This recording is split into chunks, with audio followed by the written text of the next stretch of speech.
Sana kwamba ndo main character. Na ameunyuka kweli kweli. Tuzungumze naye hapa. Baila. Walikwambia mwenye klabu mimi ndo main character. Au ni nyinyi? Za ndani hizo. Za ndani. Vipi lakini? Safi. Bwana tumeambiwa bwana Big Boss msimu wa pili ni balaa. Big Boss msimu wa pili ni noma sana. Kwa hiyo watu wakae mkao wa kula tarehe 18 saa 7 mchana kwa mujibu wa producer mwenyewe Clamvevo ndio inaachiwa. Kwa nini imekuwa na msimu wa pili? Kwa nini msingeishia msimu wa kwanza? Msimu wa pili kwa sababu watu walikuwa na shauku nayo, pia ni kazi nzuri, ilipendwa sana na watu na tulifanya kazi ile ipasavyo. Ndio maana ya watu iliwakaa kichwani watu. Kwa hiyo ndio maana tumerudi nayo. Wazo lako kubwa ambalo ulichangia kwamba Big Boss msimu wa pili ije. Yaani wazo kivipi? Yaani wazo ambalo lilimpa Clamvevo na akasema yes, baada mpata wazo ili lifanyie kazi. Hapana. Mimi nilikuwa namsisitiza tu kwa sababu mimi katika miongoni mwa kazi za klabu nilizozoea kushiriki, yani Big Boss mimi ndo naikubaliki sana. Kwa mimi ndo mtu ambaye alikuwa anamsumbua. Bwana season 2 vipi? Mpaka kazi zingine mimi nilikuwa sishiriki ila nilikuwa naisubiri tu. Nilimwambia mwenyewe mimi nasubiri Big Boss. Ile ni Big Boss. Kwa hiyo ilivyokuja nilifurahi kwa kweli. Sababu mimi mwenyewe na feel yani nikiigiza hivi najiona kabisa nimefanya kitu kizuri. Jambo jema sana. Nashukuru sana. Clamvevo alikuwa ni mwigizaji ambaye muda mwingi anazungumza kwamba yeye ni mmoja wa waigizaji ambao wamefanikiwa sana. Lakini moja ya baadhi ya watu ambao wanatoa maoni kwamba Clamvevo ni mwigizaji ambaye majigambo mengi sana, tambo nyingi sana. Wewe ni moja ya familia ya Clamvevo. Je, Clamvevo kuzungumza kuhusu mafanikio yake, ni mwigizaji ambaye anatamba, anajisifia sana kuona kwamba wenzake hawajafanikiwa zaidi? Tasnia inabebwa na majigambo. Yaani ukizungumzia tasnia, yaani ukiwa mwana tasnia alafu ujigambe unakuwa sio mwana tasnia tena. Sio, unaelewa? Mimi nikajigamba hapa, sio kujigamba, ni sahihi. Sawa, kwamba mimi hakuna mwigizaji yoyote wa YouTube ananifikia mimi kwenye kuigiza. Sio, unaelewa? Kwa hiyo ni kawaida, yaani mimi naamini hicho. Kwenye kuigiza mimi hakuna mtu mwingine yoyote anaweza kuniigiza. Unaamini hivyo? Sio naamini ndivyo ilivyo. Ndivyo ilivyo hivyo. Kuna mwigizaji ambaye anaweza kukuta mbele yako. Hakuna, wewe muona huyo? Mimi nacheza character aina yoyote mimi naondoka nayo. Hivi mtu ile akuita kwenye video kwa video vixen inatakiwa kulipe bei gani?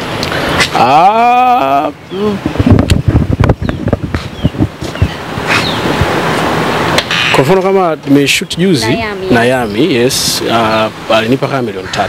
Milioni 3. Yami alikuwa ni mwanadada ambaye watu walimtafsiri kwamba baada ya kutoka African Princess ataporomoka na atashindwa kuendelea kwenye muziki wake. Na unatuambia amekulipa milioni 3. Ni ukweli hapo? Sasa kuporomoka si mafikirio ya watu. Sawa, ila yeye mwenyewe hayuko hivyo na hajaporomoka. Sema una project nzuri, nyimbo kali, na tumefanya vizuri, video nzuri, ipo standard.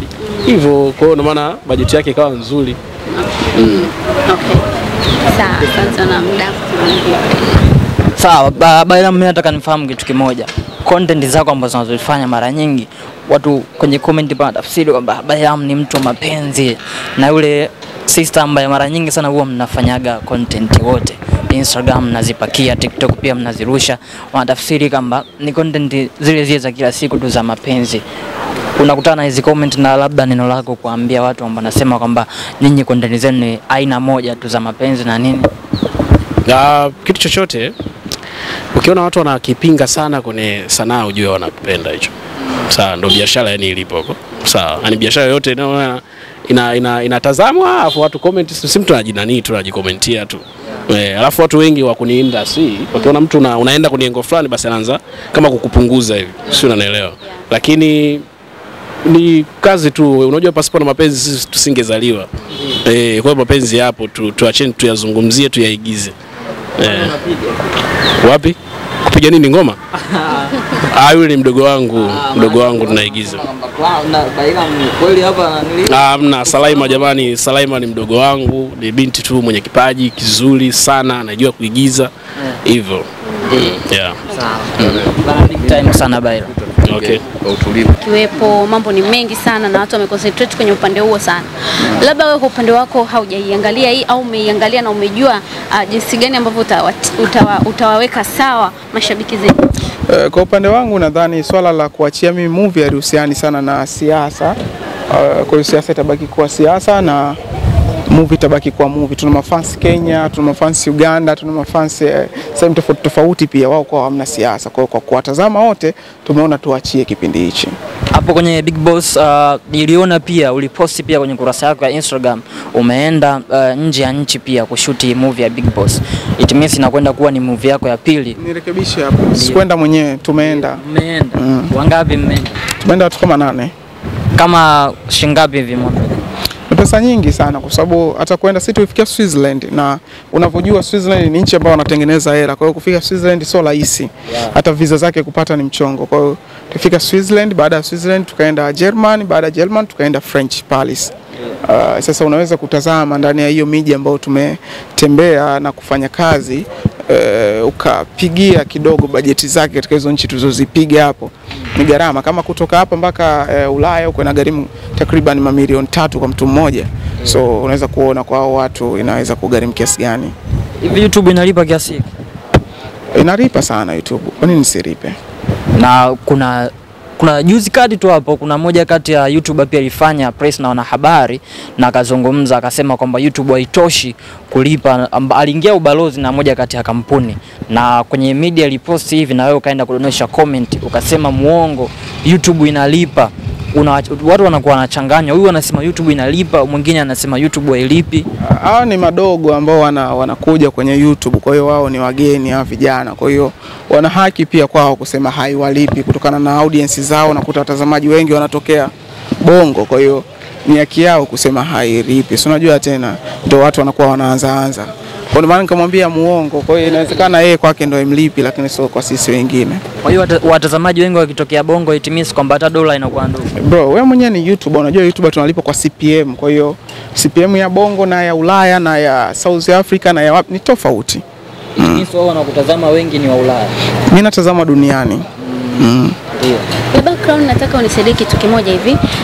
Sioni wasanii wa maigizo wakiwa pamoja sana, yani kukuta wasanii wa Crown, wasanii wa dunia, wasanii wa wapi wakiwa wamekaa pamoja ama wamealikana kwenye event za pamoja. Ukiwa compare na wasanii wa Bongo Flava, mara nyingi wamekuwa wakifanya vitu kwa pamoja, ama wasanii wa comedy. Hii inakuwaje kwa wasanii wa maigizo?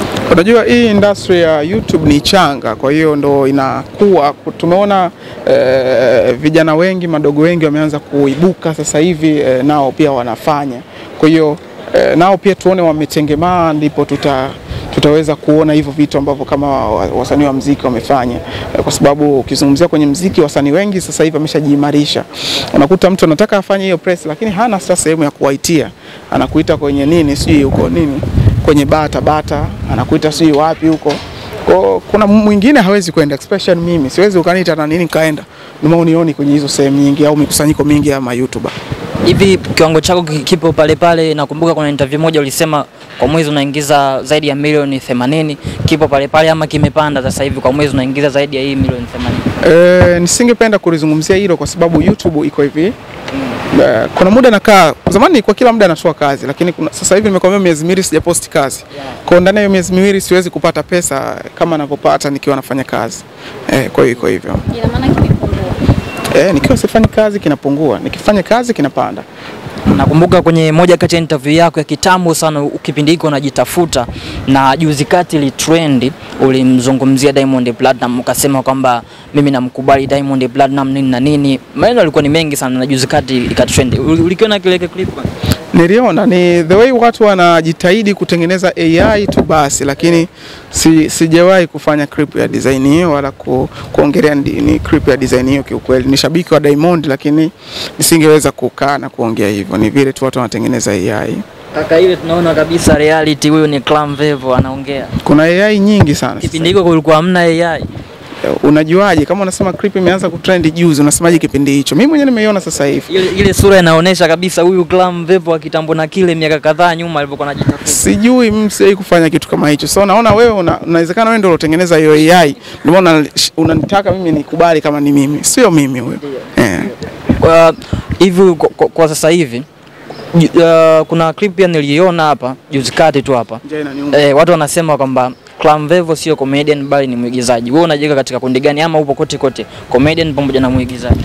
Wasanii wa comedy niwaambie tu kitu kimoja, wasiniogope. Najua wanaogopa moto wangu yani. Mimi napiga miguu yote, napiga comedy, napiga uigizaji. Kwa hiyo wasiniogopa. Nasemaga hivyo, wananitoa ili mradi wasipate wa kumshindanisha. Kwa sababu wakiniweka wanajua comedy ukishindanisha ma comedy na mimi utaniweka. Kwa hiyo mimi napiga miguu yote, comedy nipo, serious nipo.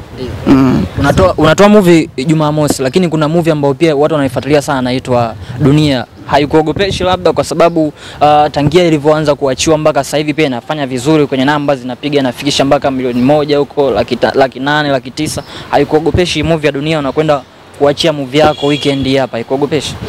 Sisi tunafurahi kuona kuna movies zinafanya vizuri pia, kwa sababu kulikuwa hakuna mtu anafanya vizuri zaidi ya Klamu. Yani ilikuwa huna hata mtu unasema huyu naye nani. Kwa hiyo nafurahi na naona anapiga zaidi, na ukiziona zile viewers ni viewers nyingi sana, milioni 1 ndani ya one day. Kiukweli ni kitu cha kujivunia.